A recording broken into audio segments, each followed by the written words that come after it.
Salut tout le monde, bienvenue sur En Roue Libre, la chaîne où, tu le sais, on teste tout un tas de voitures, mais toujours avec un regard de monsieur tout le monde. Aujourd'hui, on se retrouve un tout petit peu perdu dans la pampa pour tester quoi? Ça! Et ça, qu'est-ce que c'est? C'est la toute nouvelle BMW i4, messieurs, dames, oui! Et qu'est-ce qu'elle donne, cette toute nouvelle berline 100% électrique et même la toute première berline 100% électrique de la marque Alelis?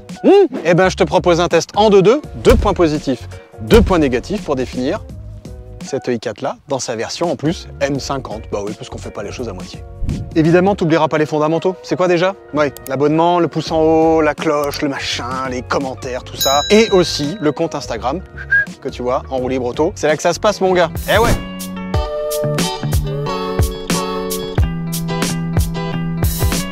Si tu es un fidèle de En Roue Libre, tu connais les traditions. Avant de partir sur l'essai en 2-2 classique, on va quand même faire un tour du propriétaire pour voir un petit peu à quoi on a affaire. Comme tu le vois, nous avons bien affaire à une berline. Oui, monsieur, dame, une berline qui fait 4,78 m de long, 1,85 m de large et 1,44 m de haut. Donc c'est une voiture 100% électrique qui ressemble à une voiture normale. Et ouais!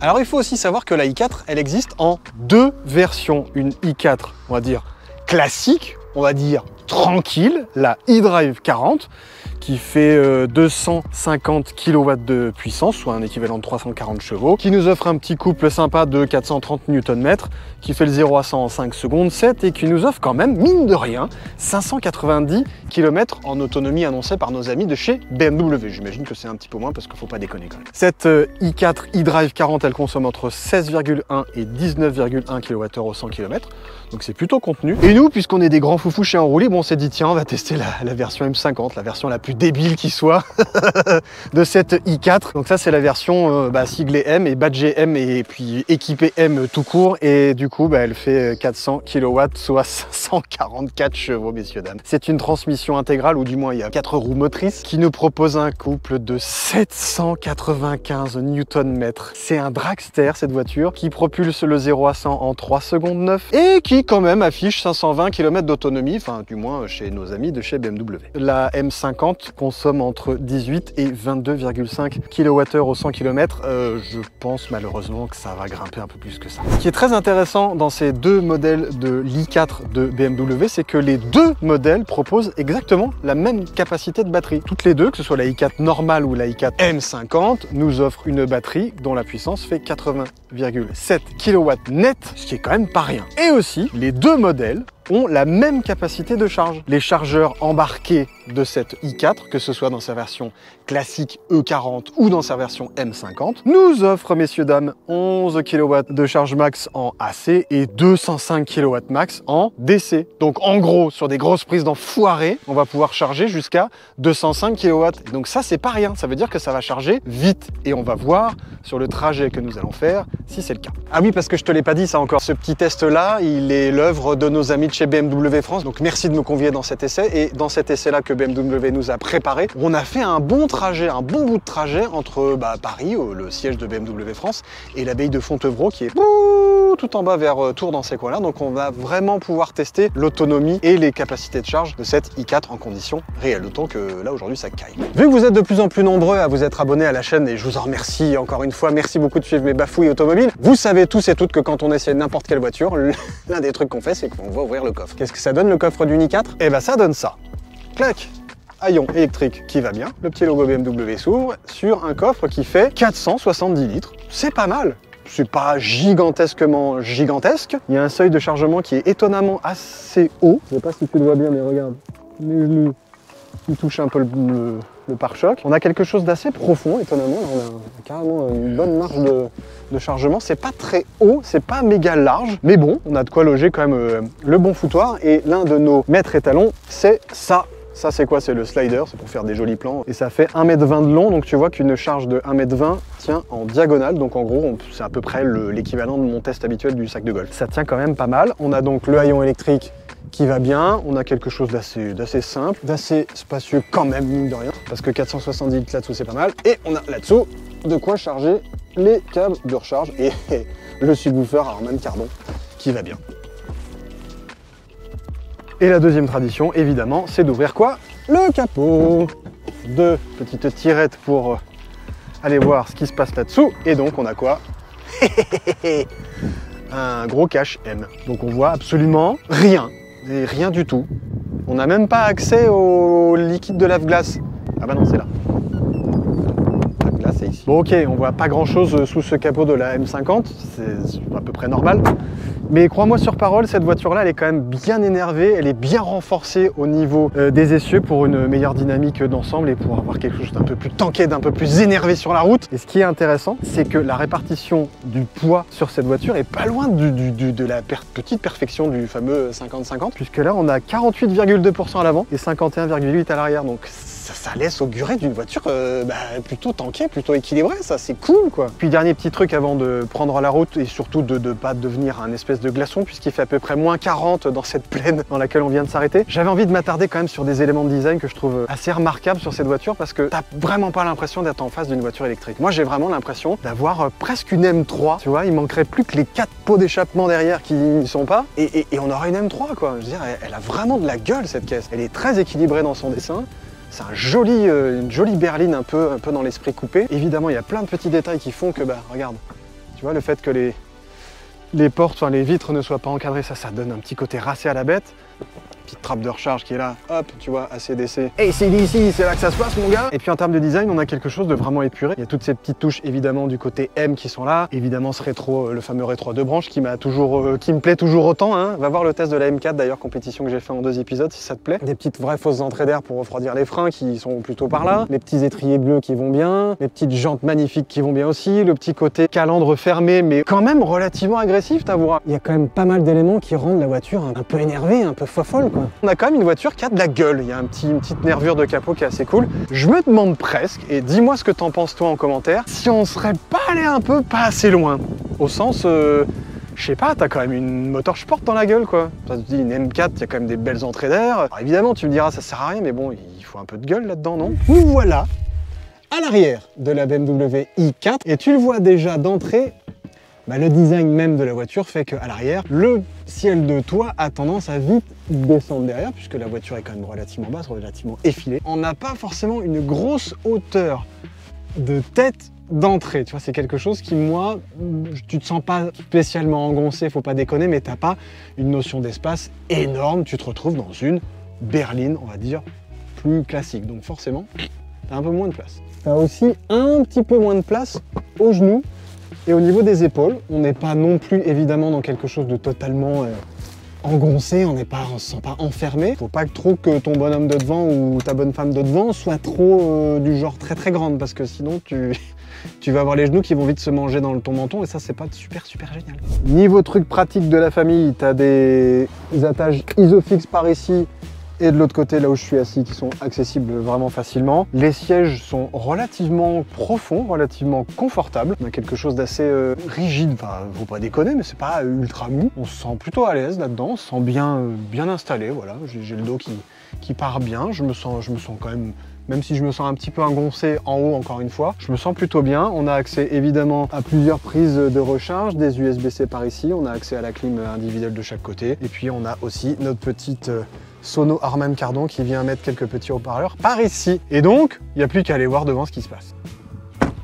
Bon, avant juste de passer à l'avant, j'avais envie de te montrer 2-3 petits détails qui font que cette M50, elle envoie du steak aussi quand même. Tu vois ça, ce petit becquet ultra bien intégré là, c'est pas que de la flûte, hein, ça t'apporte un petit appui en plus et puis ça lui apporte une petite gueule sympa quand même. Ça aussi, tu vois les petits vrais faux diffuseurs en dessous, ça participe au petit charme un petit peu M de cette automobile, donc faut quand même pas déconner. C'est une motor sport quoi, tu vois. Et donc voilà, quand on passe à l'avant, on se retrouve dans une BMW. Hein, franchement, tu te retrouves pas spécialement perdu si tu es un habitué ou une habituée de la marque. Tu retrouves tes repères assez rapidement. Et si toi aussi tu es un habitué ou une habituée de cette marque, tu te rendras compte qu'il y a quoi? Ça c'est nouveau. Cette nouvelle double dalle numérique qui est incurvée, donc qui a une petite tendance à revenir vers toi, vers le conducteur. Donc une double dalle incurvée avec un écran de 12,3 pouces à gauche avec toutes les infos classiques. Tu vois à gauche toutes les informations, on va dire, de conduite, de vitesse, de puissance de la voiture, d'autonomie, tout le tralala. Et à droite, on a le fameux nouvel écran qui, lui, est incurvé, qui fait 14,9 pouces. Voilà, c'est grand, tu vois, ça fait 2 mains et puis une bonne main en hauteur. Et ça, évidemment, ça regroupe toutes les informations, médias, menus, téléphone, tout le tralala, comme d'habitude. les informations de la voiture que tu peux tourner dans tous les sens et qui est même de couleur de la voiture que tu as toi-même. Ça, c'est magnifique, n'est-ce pas? Tu as, comme d'habitude, dans n'importe quel BMW, la petite molette pour aller chercher tes menus dans tous les sens.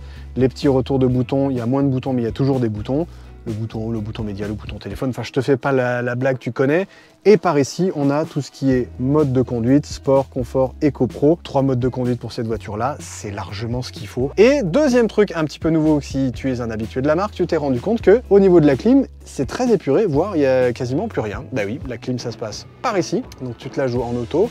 Et une fois que tu appuies dessus, bah voilà, tu peux régler tout ce que tu veux sur ta clim. Hein, voilà, ta température, ton intensité, ta dynamique, où est-ce que tu veux que ça t'envoie de l'air dans la figure ou pas, etc., etc., etc. Donc objectivement, pas énormément de nouveautés flagrantes, mais quand même pas mal de nouveautés tout court, parce que tu as quand même une console qui est, je trouve, encore simplifiée, encore épurée. Tout tombe vraiment bien sous la main en termes d'ergonomie, il n'y a rien à dire. C'est une BMW, c'est une voiture d'ingénieur, et bah, ça se ressent, et cette BMW i4, même si elle est électrique, bah, elle déroge pas à la règle. Dès les premiers tours de roue, le truc qui te frappe, c'est comme d'habitude dans une voiture électrique, le silence et le côté très on-off de la voiture. Encore plus dans cette version M50 qui est d'une puissance mais redoutable. Je te mets le pied dedans, tu vas rigoler. Voilà, alors, on passe de 70 à plus de 100 à l'heure en 3 coups de cuillère à peau. C'est un peu scandaleux. Je ne sais pas si tu l'as remarqué, mais il n'y a pas de palette sous le volant, comme sur la plupart, ou du moins de plus en plus de véhicules électriques. Pour gérer la puissance du frein, justement régénératif. La puissance du frein, elle se gère grâce au mode B qu'on trouve sur le levier de vitesse. Donc tu enclenches le mode B en allant à gauche et quand tu lâches ton accélération, là ça freine. Il y a un vrai frein régénératif assez fort. Moi j'aime bien perso utiliser ce frein là, donc j'ai tendance à mettre assez souvent le mode B. Mais c'est vrai que quand tu le mets en mode normal, tu as une espèce de... voilà, tu es relativement en roue libre pour le coup, même si ça charge gentiment en fonction des modes que tu auras enclenchés dans ta conduite. Le premier point très positif que je vois dans cette BMW i4, quelle que soit sa version, là on est dans la M50 donc c'est la version complètement starbée, mais dans la version classique c'est à peu près la même chose en termes de confort et en termes de compacité de la voiture. Parce qu'en gros, oui, cette i4 c'est la première berline, j'ai presque envie de dire normale, 100% électrique de BMW, donc on se retrouve. Là, j'ai vraiment l'impression d'être dans une série 3, que tu te retrouves avec quelque chose de ultra bien fini, t'es à la maison, t'es chez toi, mais t'es en 100% électrique, donc t'as tout l'avantage, le silence, le côté progressif ou pas du tout, si t'es un bourrin, de l'accélération, le côté évidemment zéro émission, on va pas se le cacher, ça joue, et le fait que aussi tu puisses faire des bornes avec. T'as pas une autonomie de dingo, enfin je veux dire, BMW nous annonce jusqu'à 580 ou quasiment 600 km d'autonomie.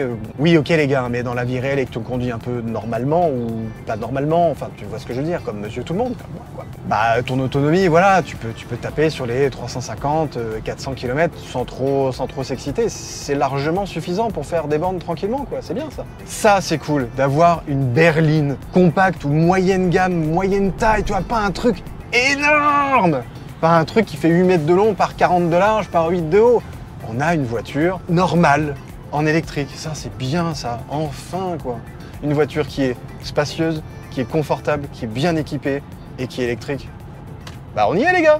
Le deuxième point très positif de cette toute nouvelle i4 de chez BMW, même dans sa version M50, c'est sa grosse capacité de charge et surtout de charge rapide. Car oui, on va s'en rendre compte dans notre trajet jusqu'à l'abbaye de Fontevraud, cette voiture-là est capable de recharger vraiment beaucoup plus rapidement que par exemple un X5 45e, qui est évidemment un hybride rechargeable, qu'on a d'ailleurs testé sur Enroulib. Je te mets le lien là-haut si ça t'intéresse, ce gros bolide-là. Alors tu vas me dire, bah ouais, mais pourquoi c'est important d'avoir une voiture électrique qui charge vite? Bah je sais pas, t'as envie de passer 3 plombes à la borne, toi, quand tu fais des trajets de plus de 350-400 km, t'as envie que ça aille relativement vite, t'as envie de pouvoir gagner, je dis une bêtise, en 10 minutes, que tu puisses gagner une autonomie de 100 bornes, c'est quand même pas rien sur des grosses bornes de charge rapide, parce que cette voiture-là, très concrètement, elle accède jusqu'à 200 kW de charge. Évidemment, en fonction de l'état de la batterie, de son état de charge, de la capacité de la borne Ionity ou de grosse capacité, à t'envoyer du steak comme il faut. Mais globalement, cette voiture-là, elle permet de prendre de la charge rapidement et donc de se recharger plus vite et donc de faire des kilomètres un petit peu plus rapidement quand même. Bon, le seul inconvénient, tu m'excuseras, c'est que cette charge qu'on va faire, j'ai peur qu'elle se fasse de nuit parce que Il nous reste encore un peu de kilomètres à faire et un peu de bornes à parcourir avant de rejoindre cette petite borne, et surtout de bien décharger la batterie de notre i4, parce que l'idée c'est pas d'arriver avec une batterie chargée à 90%, parce que là c'est sûr que ça chargera pas super vite. Les batteries de ces voitures là chargent vraiment beaucoup plus vite. Elles ont une grosse capacité de charge quand elles sont déchargées. Donc l'idée ça va être de rouler comme des foufous pour se rapprocher évidemment de notre destination finale qui sera l'abbaye de Fontevraud. T'as tout compris. Tu vois, il fait nuit, on a quand même pas mal roulé depuis tout à l'heure. On n'est pas loin de notre destination quasi finale. Et il nous reste 32% de batterie, soit 143 km d'autonomie. Bah, ça tombe bien, on est à une station Ionity et c'est là qu'on va pouvoir charger et voir un peu la vitesse surtout de charge de notre i4 M50. Donc c'est par ici que ça se passe, tu l'as bien vu. On ouvre les deux trappes puisqu'on va avoir une super méga borne de ouf dingo. On prend notre super pistolet de ouf dingo aussi, qu'on va connecter. Voilà, c'est connecté. Ah elle va se faire service, ça tombe bien. Bon bah deuxième tentative, hein, on refait la même. Hop, en espérant que la borne numéro 5 soit en route. Voilà. On va faire le tour. Ce chargeur est hors service, nous prions de devoir nous excuser pour la gêne occasionnée. Ça y est, après quelques longues minutes de flottement et puis quelques échanges de bornes, parce qu'il y en avait une qui marchait pas, une qui se connectait pas. Bon bref, j'ai enfin réussi à mettre en route celle-là, qui m'affiche carrément 34% de batterie et qui me tabasse 146 kW dans la figure. Donc franchement, je pense qu'on va passer de 30% de batterie à une cinquantaine de pourcents en même pas 10 minutes. Donc on va pas faire le plein de batterie parce que c'est pas le but du jeu. On aura à peu près la moitié de l'autonomie. Là, on est à 37% déjà, 100% à 19h, donc ça c'est dans une heure, donc une heure de charge pour 100%. Donc on va aller prendre un petit café, on va faire un petit pipi. Et voilà, ça fait à peine 10 minutes qu'on a chargé, on est déjà à 55% de la capacité de la batterie, donc vraiment, cette i4, elle charge méga, giga, supra vite. Et là, on s'en prend combien? 98. Et on a fait un pic à 155 tout à l'heure, donc c'est quand même pas mal. Et c'est maintenant l'heure de passer du côté obscur de cette analyse. Oui, messieurs, dames, c'est les points négatifs. Et le premier d'entre eux, il va se résumer en une question. Est-ce que cette i4 dans sa version M50 mérite son badge M? Je m'explique. Alors oui, évidemment, quand on a une Motorsport de chez BMW dans les mains, on s'attend à quelque chose d'extrême, d'énervé, de puissant, de quelque chose qui tient la route, quelque chose qui est vivant. Est-ce qu'elle est vivante, cette voiture électrique?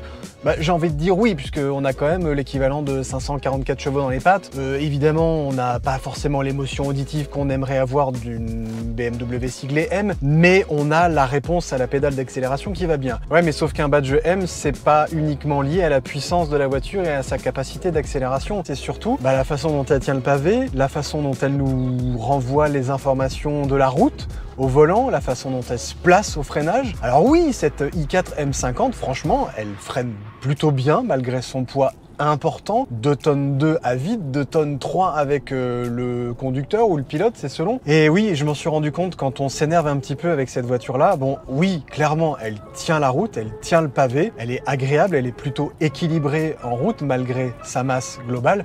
Mais il y a un moment où elle se fait rattraper, quoi. Tu peux avoir toutes les technologies que tu veux, tu vas pas rattraper la physique, quoi. Et ce côté-là, un petit peu lourd, pas pâteau du tout, mais lourd en termes de masse, moi, ça m'enlève un petit peu d'émotion, ça m'enlève un petit peu de plaisir au volant. La voiture est peut-être très équilibrée, mais on la sent pas méga joueuse. On sent que c'est une intégrale, donc c'est censé être quelque chose de très tanké sur la route, mais elle part pas de l'avant ou de l'arrière, elle est presque un peu trop équilibrée, presque un peu trop sage. Elle me rappelle un peu la M8 que j'ai essayé il y a pas mal de temps sur En Roue Libre. Je te mets le lien par ici si tu veux te référer à cette vidéo-là pour comprendre un petit peu mieux ce que je veux dire. On avait une voiture là aussi très puissante, très volubile, mais très flatliner en termes de comportement et pas très joueuse, et donc pas très en termes d'émotion, il se passait pas grand chose. Et je trouve que cette i4, même dans cette version M50, même si elle fonctionne vraiment fort, enfin je veux dire c'est tellement puissant que ça en devient complètement lutte, je sais pas, il y a une émotion en moins et je suis pas persuadé qu'à ce niveau là elle mérite son badge M. Ouais, et puis dernier détail, après j'arrête sur ce côté, est-ce que ça mérite le badge M ou pas? Il y a aussi cette présentation qui est quelque part relativement très sobre, voire trop sobre. Moi, j'ai pas l'impression d'être dans une M, tu vois, il y a à peine un petit badge M par ici. C'est dommage, il manque ce petit côté exclusif des modèles M que moi j'adore, tu vois, particulièrement sur la M4 compétition ou un peu moins sur la M8, mais c'est ce genre-là, tu vois, tu devrais te retrouver dans un environnement qui transpire un peu plus la sportivité et quelque chose d'un peu plus exclusif. Là, c'est pas trop le cas, donc à ce niveau-là, pour moi, ça mérite pas le badge M. Désolé. Tu vois, typiquement, c'est quand tu sors d'un péage que ça devient complètement débile. Voilà, t'as mis tout le monde dans le vent, tu t'es scotché le cerveau. Radio Vinci Autoroute. L'infotrafic. Et l'infotrafic t'arrive dans la gueule. Allons-y! Ça, oui, c'est vraiment un des points à la fois positifs, mais surtout négatifs de cette i4 M50. Ça sert à quoi d'avoir autant de puissance, les gars, quoi? Non, mais parce que, on va se le dire, ok, évidemment, c'est génial, l'électrique, en termes de puissance brute, c'est génial, enfin, c'est limite inhumain. Mais sauf qu'à un moment, ça en devient vraiment inhumain. Quand tu te retrouves avec l'équivalent de 544 chevaux, directement, il n'y a pas de progressivité, hein. Tu connais, l'électrique, c'est on-off, quoi. Il n'y a rien ou il y a tout. Et quand tu mets le pied dedans, t'as tout. Et c'est d'une violence, mais dingue. C'est limite trop, quoi. Ça fait mal. Ouais, franchement, c'est presque pas agréable. C'est presque pas humainement très cool, quoi. Parce que vraiment, tu te fais scotcher la gueule. Mais pourquoi aussi puissant, les gars, quoi? Enfin, la M50, c'est too much, quoi. Enfin, ça n'a presque pas de sens. Enfin, je veux dire, vraiment. Enfin, à part, voilà, bon, se dire qu'on a une voiture électrique qui arrache tout le monde. Ok, pourquoi pas, si ça t'amuse. Mais si tu cherches une voiture électrique, une berline, on va dire, familiale, dirige-toi vers la i4 normale, peut-être, non?